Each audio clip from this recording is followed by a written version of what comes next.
میرے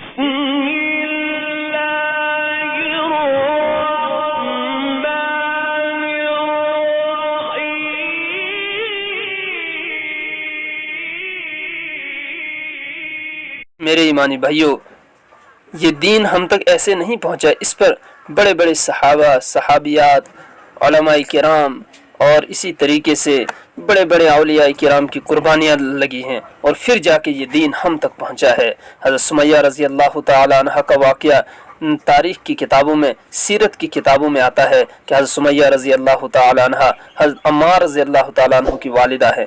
وہ ابو حذیفہ نام کے ایک مشرک کی باندی تھی، ان نے اس کا نکاح حضرت یاسر رضی اللہ تعالیٰ عنہ سے کروایا تھا۔ اللہ پاک نے ان کو ایمان کی عظیم دولت سے مالا مال فرمایا۔ کافروں نے ان پر بھی ظلم ڈھائے، یہ کافی عمر رسیدہ عورت تھی، مگر ظالموں نے ان کی بوڑھی ہڈیوں کا بھی خیال نہ کیا، بہت ستایا، بہت مارا، آخرکار شہید کر کے ہی چھوڑا۔ ان کی شہادت کے بارے میں دو قسم کی روایات آتی ہیں۔ ایک یہ کہ ایک دن یہ راستے سے چل رہی تھی، ادھر سے ابو جہل ملعون آ گیا، کافر آیا، اس کے ہاتھ میں برچھا تھا جو اس بدبخت نے ان کی نازک جگہ پر مارا اور وہ اسی جگہ شہید ہو گئی۔ دوسری یہ کہ کافروں نے ان کو گھیر لیا اور ان کی دونوں ٹانگیں دو اونٹوں کے ساتھ باندھ دی اور کہنے لگے اگر تو نے دین اسلام نہ چھوڑا تو دونوں اونٹوں کو مخالف سمت چلا دیں گے۔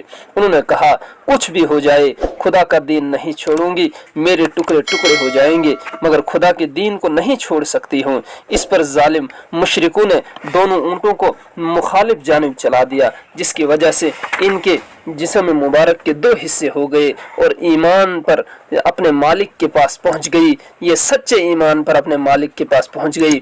اور کچھ لوگ تو کہتے ہیں کہ دونوں باتیں پیش آئی، جس وقت اونٹ مخالف جانب دوڑ رہے تھے، اسی وقت ان ظالموں نے اس ظالم نے برچھا مارا تو یہ شہید ہو گئی۔ ان کے شوہر حضرت یاسر رضی اللہ تعالیٰ عنہ بھی کافروں کے مار سہتے سہتے وفات پا گئے، اللہ کو پیارے ہو گئے۔ اللہ تبارک و تعالیٰ کے اس دین کو ہم تک پہنچانے کے لیے میرے ایمانی بھائیوں بڑی قربانیاں لگی ہیں۔ ہمیں بھی چاہیے ہم بھی اس دین کو سمجھنے کے لیے، ہمیں بھی اللہ تبارک و تعالیٰ اس دین کی سمجھ عطا فرمائے اور اس دین پر ہمیں مر مٹنے کی توفیق عطا فرمائے۔